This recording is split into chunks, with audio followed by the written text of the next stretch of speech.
Hi all, welcome back to Fabulous Life. ഇന്നത്തെ വീഡിയോയിലൂടെ നിങ്ങൾക്ക് ക്ലിയർ ആക്കി തരാൻ പോകുന്നത് മടിയുടെ പുറകിലുള്ള ന്യൂറോ സയൻസ് ആണ്. എന്തുകൊണ്ടാണ് നമുക്ക് മടി വരുന്നതെന്നും അതിനെ എങ്ങനെ ഓവർകം ചെയ്യാമെന്നുമാണ് ക്ലിയർ ആക്കുന്നത് കേട്ടോ. ഈ മടി എന്ന് പറയുന്നത് ഒരു പേഴ്സണാലിറ്റി ഫ്ലോ അല്ല കേട്ടോ. മടി എന്ന് പറഞ്ഞാൽ ശരിക്കും നമ്മുടെ ബ്രെയിന് എനർജി സേവ് ചെയ്യാൻ നോക്കുന്നതാണ്. നമ്മുടെ ബ്രെയിനെ നമ്മൾ ട്രിക്ക് ചെയ്യാൻ പഠിച്ചാൽ നമുക്ക് വേണ്ട കാര്യങ്ങൾ വേണ്ട സമയത്ത് ചെയ്യാനായിട്ട് കഴിയും. നമ്മൾ എങ്ങനെയാണ് ഒരു മടിച്ചിയായി മാറുന്നത് അല്ലെങ്കിൽ മടിയനായിട്ട് മാറുന്നത്?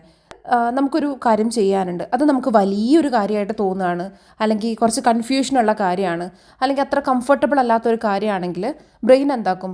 എനർജി സേവിങ് മോഡിലേക്ക് മാറും. നമ്മുടെ ഫോണിൻ്റെ ചാർജ് തീരുമ്പോൾ ഫോൺ എനർജി സേവിങ് മോഡിലേക്ക് മാറാറില്ലേ? നമ്മുടെ ഫോൺ ഒരു ഡാർക്ക് തീമിലേക്ക് മാറും അല്ലേ? കുറച്ച് ആപ്പ് മാത്രമേ നമുക്ക് പിന്നെ തുറക്കാൻ പറ്റുള്ളൂ.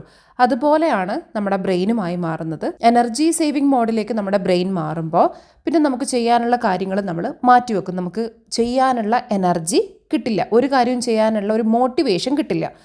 പിന്നെയാണെങ്കിൽ ഏത് കാര്യത്തെക്കുറിച്ച് നമ്മൾ ഒരുപാട് ഓവർ തിങ്ക് ചെയ്യും. ഒരു കാര്യം തുടങ്ങുന്നതിന് മുൻപ് നമ്മൾ അതിനെക്കുറിച്ച് ഒരുപാട് അത് മാത്രമല്ല, ഈ കാര്യങ്ങളെക്കുറിച്ചൊക്കെ കുറച്ച് ആലോചിക്കുമ്പോൾ തന്നെ നമ്മൾ ഫുള്ളായിട്ട് ടയേർഡ് ആവുകയും ചെയ്യും. നമുക്ക് ഏതൊരു ടാസ്ക് സ്റ്റാർട്ട് ചെയ്യാനും ഡോപ്പമിൻ ആവശ്യമാണ്, ഫോക്കസ് ആവശ്യമാണ്, എഫേർട്ടും ഇടാൻ പറ്റണം അല്ലേ? അപ്പോൾ എനർജി സേവിങ് മോഡിലാണ് നമ്മുടെ ബ്രെയിൻ ഉള്ളതെങ്കിൽ നമുക്ക് ഒരു ചിന്ത മാത്രമേ ഉണ്ടാവുള്ളൂ, കുറച്ച് കഴിഞ്ഞിട്ട് ചെയ്യാം, പിന്നെ ചെയ്യാം. ഇതല്ലാതെ മറ്റൊന്നും നമ്മുടെ ബ്രെയിനിനകത്ത് ഉണ്ടാവില്ല. ഈ മാറ്റിവെക്കലും നീട്ടിവെക്കലും ഒക്കെ സ്ഥിരമായി കഴിഞ്ഞാൽ ബ്രെയിൻ ഓവർവെൽമിംഗ് ആയിട്ടുള്ളൊരവസ്ഥയിലേക്ക് മാറും. അതായത് ടാസ്കുകൾ ഓർമ്മ വരും, നമ്മൾ അതിനെക്കുറിച്ചുള്ള സ്റ്റെപ്സ് ആലോചിക്കുമ്പോഴേക്കും നമ്മൾ ടയേർഡാവും, ആകെ ഷട്ട് ഡൗൺ ആവും, നമുക്ക് ഒന്നും ചെയ്യാൻ പറ്റാത്ത അവസ്ഥയിലേക്ക് മാറും. ഒരു ഗോൾ പോലും സെറ്റ് ചെയ്യാനോ അല്ലെങ്കിൽ മുൻപിലുള്ള കാര്യങ്ങൾ ക്ലിയർ ആയിട്ട് കാണാനോ ഒന്നും പറ്റാത്ത അവസ്ഥയിലേക്ക് നമ്മൾ.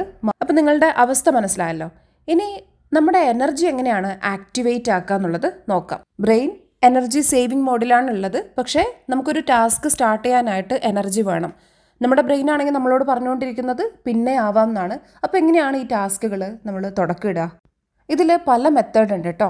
ഇപ്പോൾ 1 2 3 എന്ന് എണ്ണിക്കൊണ്ട് ആ മൂന്നാമത്തെ സെക്കൻഡിൽ പെട്ടെന്ന് നമുക്ക് ടാസ്ക് ചെയ്യാനായിട്ട് തുടങ്ങാം. ഇതൊരു മെത്തേഡാണ്. ഞാൻ ചെയ്തുകൊണ്ടിരിക്കുന്നത്, ഒരു ടാസ്ക് ചെയ്യാനുണ്ടാകുമ്പോൾ മടിയും കൂടെ തോന്നുന്നുണ്ട് എന്നാണെങ്കിൽ ജസ്റ്റ് ഫോൺ എടുത്തിട്ട് ടൈം നോക്കും. അപ്പോൾ ടൈം ഇപ്പോൾ 5:51 എന്നാണ് ഉള്ളത് എന്നാണെങ്കിൽ ഞാൻ എന്നോട് തന്നെ ഒരു തീരുമാനം എടുക്കും. 5:55 എന്ന് പറയുന്നൊരു ടൈം ഉണ്ടെങ്കിൽ ഞാൻ ഇന്ന കാര്യത്തിലേക്ക് സ്റ്റാർട്ട് ചെയ്തിരിക്കും, അല്ലെങ്കിൽ ഞാൻ ഇരുന്നിടത്ത് നിന്ന് എഴുന്നേറ്റിരിക്കും. ഈ രീതിയിൽ എനിക്ക് ആ ഒരു 4 മിനിറ്റൊക്കെ എനിക്ക് ടൈം കൊടുക്കും. അതെനിക്ക് പ്രിപ്പയർ ആവാനുള്ള, അല്ലെങ്കിൽ ഞാൻ എന്നെ ഡിസിപ്ലിൻഡ് ആക്കുന്ന ആ ഒരു ടൈമാണ്. ആ ഒരു സമയം തീരുമാനിച്ചാൽ ആ മൊമെൻറ്റിൽ എഴുന്നേറ്റിരിക്കും. ഈ കുറച്ച് സെക്കൻഡ് എനിക്ക് വർക്കാവാത്തത് കൊണ്ടാണ് ഞാൻ കുറച്ചധികം സമയം എനിക്ക് കൊടുത്തിട്ടുള്ളത്. ചിലപ്പോൾ 5 അല്ലെങ്കിൽ 10 മിനിറ്റ് എനിക്ക് മുൻപിലുണ്ടാവും. ഇന്ന സമയം മുതൽ ഞാൻ ഇന്ന കാര്യം ചെയ്തിരിക്കും എന്നുള്ളതാണ് തീരുമാനം എടുക്കുക. ആ ഒരു മൊമെൻറ്റിൽ അത് സ്റ്റാർട്ട് ചെയ്യും. പിന്നെ മുൻപ് നമ്മുടെ വീഡിയോസിലൊക്കെ പറഞ്ഞ പോലെ 2 മിനിറ്റ് റൂള് ഇതിൽ വളരെ എഫക്റ്റീവാണ്. ഏത് ടാസ്കും 2 മിനിറ്റ് മാത്രം ചെയ്യുക. എന്ത് ടാസ്ക് ആണെങ്കിലും 2 മിനിറ്റ് മാത്രം ചെയ്യുക. ഇനി 2 മിനിറ്റിൽ കുറവുള്ള ടാസ്കുകൾ മാത്രം ലിസ്റ്റാക്കിയും നിങ്ങൾക്ക് ചെയ്യാം. ഇപ്പം നമ്മൾ വളരെ ലേസി ആയി അല്ലെങ്കിൽ മൂഡി ആയിട്ടിരിക്കുന്ന സമയത്ത് 2 മിനിറ്റ് കുറവിൽ മാത്രമായിട്ട് നമുക്ക് ചെയ്യാൻ പറ്റുന്ന ഒരുപാട് ടാസ്ക് ഉണ്ട്. അതായത് എഴുന്നേറ്റൊന്ന് മുടി ചെയ്യുക എന്നുള്ളത് 2 മിനിറ്റിൽ കുറവ് മാത്രം സമയം ആവശ്യമുള്ള കാര്യമാണ്. മുടി ചെയ്യുക നമുക്ക് ഫ്രഷ്നെസ് തോന്നും. മുഖം കഴുകുക എന്നുള്ളത് 2 മിനിറ്റ് എടുക്കാത്ത ടാസ്ക്കാണ് അല്ലേ?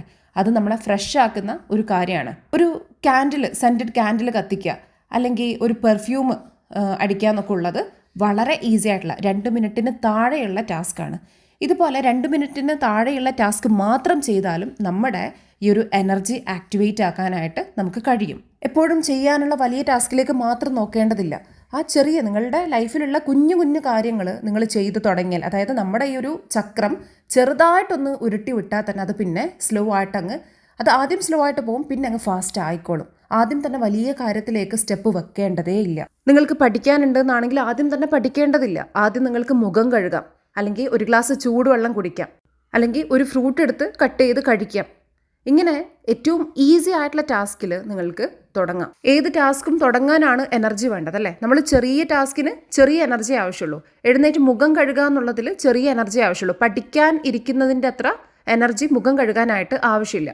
എനർജി അധികം ആവശ്യമില്ലാത്തതുകൊണ്ട് തന്നെ അത് നമുക്ക് ഈസി ആയിട്ട് ചെയ്യാൻ പറ്റും. ആ ഒരു ടാസ്ക് ചെയ്ത് കഴിഞ്ഞാൽ കുറച്ചുകൂടി എനർജി അടുത്ത കാര്യത്തിലേക്ക് സ്പെൻഡ് ചെയ്യുന്നതും നമുക്ക് ഈസി ആയിട്ട് മാറും. നിങ്ങൾക്ക് ചെയ്യാനുള്ളത് എത്ര വലിയ ജോലിയാണെങ്കിലും അതിലെ ഒരു കുഞ്ഞു പാർട്ട് മാത്രം നിങ്ങൾ ചെയ്താൽ പോലും നിങ്ങളുടെ എനർജി ആക്ടിവേറ്റ് ചെയ്യാനായിട്ട് നിങ്ങൾക്ക് കഴിയും. ഈ ഒരു പാർട്ട് ക്ലിയർ ആക്കാനായിട്ട് കുറച്ച് എക്സാമ്പിൾസ് നോക്കാം. ഒന്ന്, ഇപ്പോൾ നിങ്ങൾക്ക് ഒരുപാട് തുണികൾ മടക്കി വെക്കാനുണ്ട്, പെൻഡിങ്ങിൽ വെച്ച ഒരു ടാസ്ക് ആണ്. തുണികളെല്ലാം ഒരുമിച്ച് മടക്കി വെക്കണം എന്നുള്ള റൂള് വെച്ചത് ആരാണ്? ലോകത്തെവിടെയെങ്കിലും റൂൾ ഉണ്ടോ? അതായത് അലക്കിയ തുണികൾ എല്ലാം ഒരു സെറ്റിൽ വന്ന ആൾക്കാരെ ഒരുമിച്ച് മടക്കി വെക്കണം എന്നൊരു റൂൾ ഉണ്ടോ? ഇല്ല, അത് നമ്മളായിട്ട് വെച്ചിട്ടുള്ള റൂളാണ്. അതൊന്ന് പൊളിക്കുക. നിങ്ങളുടെ ആ ഒരു എനർജി പുറത്തേക്ക് എടുക്കാനായിട്ട് 5 തുണി മാത്രം മടക്കി വെക്കുക. നിങ്ങൾ 5 തുണി മടക്കി വെച്ചാൽ, അല്ലെങ്കിൽ 2 ഉടുപ്പ് മടക്കി വെച്ചാൽ തന്നെ നിങ്ങളുടെ എനർജി അവിടെ ആക്ടിവേറ്റ് ചെയ്യാനായിട്ട് കഴിയും. ഇനി പഠനത്തിൻ്റെ കാര്യം, നിങ്ങൾ ഒരു ചാപ്റ്റർ മൊത്തം പഠിക്കണം എന്നുള്ളത് എവിടെയെങ്കിലും റൂൾ ഉണ്ടോ? ഒന്നിരുന്ന് കഴിഞ്ഞാൽ ഒരു ചാപ്റ്റർ മൊത്തവും പഠിക്കണം എന്നുള്ളത് ഇല്ല. അത് ചിന്തിക്കുന്നതിന് പകരം ഒരു പേജ് വായിക്കാം എന്നുള്ളത്, ആ ഒരു പേജ് വായിച്ചാൽ അല്ലെങ്കിൽ ഒരു 2 ലൈൻ വായിച്ചാൽ തന്നെ നിങ്ങളുടെ എനർജി ആക്ടിവേറ്റ് ചെയ്യാൻ, ആ ഒരു സ്വിച്ച് ഓൺ ആക്കാനായിട്ട് കഴിയും. ഇങ്ങനെ നിങ്ങളുടെ ലൈഫിലുള്ള എല്ലാ കാര്യവും എടുത്തിട്ട് നിങ്ങൾക്ക് നോക്കാം കേട്ടോ. നിങ്ങൾ മാറ്റിവെക്കുന്ന ഏതൊരു ജോലിയും എടുക്കാം. ഈ പറഞ്ഞ പോലെ നിങ്ങൾക്ക് എനർജി ഓൺ ചെയ്യാൻ പറ്റുന്നതേ ഉള്ളൂ. അതായത് എനർജി ആക്ടിവേറ്റ് ചെയ്യാൻ നിങ്ങൾക്ക് ഈസി ആയിട്ട് കഴിയുന്നതേ ഉള്ളൂ ഇതുപോലൊരു സ്റ്റെപ്പ് വെച്ച് കഴിഞ്ഞാൽ. ഇനി മറ്റൊരു കാര്യം ശ്രദ്ധിക്കേണ്ടത്, നിങ്ങൾക്ക് കൊടുക്കുന്ന ഡോപ്പമിൻ നല്ലതാണ് എന്നുള്ളത് ഉറപ്പുവരുത്തുക. ഡോപ്പമിൻ കിട്ടുമ്പോഴാണ് നമ്മൾ കാര്യങ്ങൾ ചെയ്യുന്നത്, അല്ലേ? നമ്മൾ മോട്ടിവേറ്റഡ് ആവുന്നത്. ആദ്യം തന്നെ സ്ക്രോളിങ് അല്ലെങ്കിൽ ജങ്ക് ഫുഡൊക്കെ കൊടുക്കുന്നതിന് പകരം കുറച്ചൊന്ന് ക്ഷമ കാണിക്കുക. സ്ക്രോളിങ് നിങ്ങൾക്കൊരു പ്രശ്നമാണെങ്കിൽ മൊബൈൽ മാറ്റി വെക്കുന്ന ശീലത്തിലേക്ക് എത്താനായിട്ട് നോക്കുക. ഇതൊന്നും തന്നെ നിങ്ങൾക്ക് ഒറ്റയ്ക്ക് ഒന്നും ചെയ്യാൻ പറ്റുന്നില്ല, മാറ്റങ്ങൾ കൊണ്ടുവരാൻ പറ്റുന്നില്ല എന്നാണെങ്കിൽ നമ്മുടെ ഗ്രൂപ്പ് കോച്ചിങ്ങിൽ പങ്കെടുക്കാം. നല്ല മാറ്റങ്ങൾ കൊണ്ടുവരാം. അവിടെ നിങ്ങളെ ഗൈഡ് ചെയ്യാനായിട്ട് മെൻറ്റർ ഉണ്ടാവും. അതുപോലെ ഞാനും നിങ്ങളുടെ കൂടെ തന്നെ ഉണ്ടാവും. നിങ്ങൾക്ക് ഈസി ആയിട്ട് നല്ല ഡോപ്പമിൻ റിലീസ് ചെയ്യാനുള്ളൊരു കാര്യമാണ് നിങ്ങൾ ചെയ്യുന്ന ജോലികൾ ട്രാക്ക് ചെയ്യുക എന്നുള്ളത്. രാവിലെ എഴുന്നേറ്റത് മുതൽ നിങ്ങൾ എന്തൊക്കെ ചെയ്തു എന്നുള്ളത് വെറുതെ ലിസ്റ്റാക്കി ടിക്ക് ചെയ്യുന്നത് നിങ്ങളുടെ ഡോപ്പമിൻ കൂട്ടും. നിങ്ങൾ ചെയ്ത കാര്യങ്ങൾ നിങ്ങൾ കാണുമ്പോൾ, നിങ്ങളുടെ കണ്ണുകൊണ്ട് കാണുമ്പോൾ, അത് ടിക്ക് ചെയ്യുമ്പോൾ നിങ്ങളുടെ ഡോപ്പമിൻ റിലീസാവും. നിങ്ങൾക്ക് കൂടുതൽ എനർജി കിട്ടും. ഓക്കെ, ഞാൻ ഇന്നതൊക്കെ ചെയ്തു എന്നുള്ള ആ ഒരു സന്തോഷവും ആത്മവിശ്വാസവും നിങ്ങളുടെ ഉള്ളിൽ കൂടും. കൂടുതൽ കാര്യങ്ങൾ ചെയ്യാനുള്ള എനർജി നിങ്ങൾക്ക് കിട്ടും.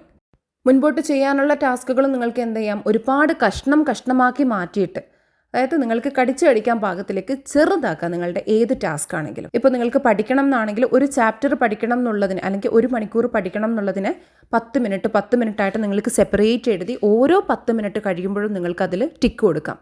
നമ്മൾ ട്രാക്ക് ചെയ്യുമ്പോൾ നമ്മുടെ എനർജി കൂടി വരും. നമുക്ക് കൂടുതൽ ടാസ്കുകൾ ചെയ്യാനായിട്ട് കഴിയും. ഇനി ചെയ്യാൻ പാടില്ലാത്തൊരു കാര്യം, ഡോപ്പമിൻ കിട്ടുമ്പോൾ ഒരുമിച്ച് ഒരുപാട് ജോലികൾ കൊടുത്ത് നമ്മളെ ബുദ്ധിമുട്ടിക്കാതിരിക്കുക. ആവശ്യത്തിനുള്ള നല്ല റെസ്റ്റും കൊടുക്കുക. നല്ല റെസ്റ്റ് എന്ന് പറഞ്ഞാൽ ഫോൺ സ്ക്രോളിംഗ് അല്ല, അത് നല്ല റെസ്റ്റ് അല്ല, അത് ആവശ്യമില്ലാത്ത ഡോപ്പമിനാണ് അവിടെ കൊടുക്കുക. അതല്ല നമുക്ക് വേണ്ടത്. നല്ല റെസ്റ്റ് എന്ന് പറയുമ്പോൾ നിങ്ങൾക്ക് ചെറിയൊരു നാപ്പ് എടുക്കാം, അല്ലെങ്കിൽ പുറത്ത് നടക്കാം, എക്സസൈസ് ചെയ്യാം. ഇതൊക്കെയാണ് നല്ല റെസ്റ്റ് കൊണ്ട് ഉദ്ദേശിക്കുന്നത്. ഇനി ഈ ആക്ഷൻ എടുക്കുന്നത് ഒരു ശീലമാക്കി മാറ്റാൻ എന്താ ചെയ്യുക? ലൈഫിൻ്റെ ഭാഗമാക്കി മാറ്റാൻ എന്താ ചെയ്യുക? നിങ്ങളോട് പറയുന്ന വാക്കുകൾ ശ്രദ്ധിക്കുക. ഞാൻ മടിച്ചിയാണ് എന്നൊക്കെ റിപ്പീറ്റ് ചെയ്ത് പറഞ്ഞുകൊണ്ടിരിക്കുന്നതിന് പകരം ഞാനിപ്പോൾ പെർഫെക്ഷൻ നോക്കാറില്ല, മോട്ടിവേഷന് വേണ്ടി വെയിറ്റ് ചെയ്യാറില്ല, ഞാൻ ക്വിക്ക് ആക്ഷൻ്റെ ആളാണ് എന്നൊക്കെ സ്വന്തത്തോട് പറഞ്ഞുകൊണ്ടിരിക്കുക. അല്ലെങ്കിൽ ഇങ്ങനെയുള്ള കാര്യങ്ങൾ ഓർമ്മപ്പെടുത്തുക. ഞാൻ മോട്ടിവേഷന് വേണ്ടി വെയിറ്റ് ചെയ്യേണ്ടതില്ല, അല്ലെങ്കിൽ ഞാൻ പെർഫെക്ഷൻ നോക്കേണ്ടതില്ല. ഇത് ഓർമ്മപ്പെടുത്തി കൊടുക്കുക. ആ ഒരു ഐഡൻറ്റിറ്റി ഷിഫ്റ്റാണ് അവിടെ വേണ്ടത്.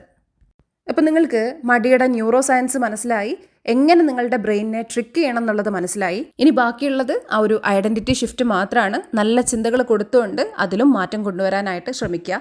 എല്ലാം ചെയ്യാൻ കഴിയുന്നത് പ്രാക്ടീസിലൂടെയാണ്. എന്തും ലൈഫിൻ്റെ ഭാഗമാകുന്നത് പ്രാക്ടീസിലൂടെയാണ്. ഇന്നത്തെ ഈ ഒരു വീഡിയോ നിങ്ങൾക്ക് ഇഷ്ടമായിട്ടുണ്ടെങ്കിൽ നിങ്ങളുടെ പ്രിയപ്പെട്ട കൂട്ടുകാർക്ക് കൂടി ഷെയർ ചെയ്ത് കൊടുക്കുക. നേരത്തെ പറഞ്ഞ പോലെ നിങ്ങൾക്കൊന്നും സ്വയം ചെയ്യാൻ പറ്റുന്നില്ല, നിങ്ങൾ ആകെ ടയേർഡാണെന്ന് തോന്നുന്നുണ്ടെങ്കിൽ നമ്മുടെ കൂടെ കൂടുക. നമ്മുടെ ഫാബൈൻ ഗ്രൂപ്പുകളിൽ ജോയിൻ ചെയ്യുക. നല്ല മാറ്റങ്ങൾ പെട്ടെന്ന് തന്നെ കൊണ്ടുവരാനായിട്ട് ശ്രമിക്കുക. ചാനൽ ആദ്യമായിട്ട് കാണുന്നതാണെങ്കിൽ സബ്സ്ക്രൈബ് ചെയ്യാൻ മറക്കണ്ട കേട്ടോ. മറ്റൊരു നല്ല വീഡിയോ ആയിട്ട് വീണ്ടും കാണാം. അൻറ്റിൽ ദെൻ ബൈ.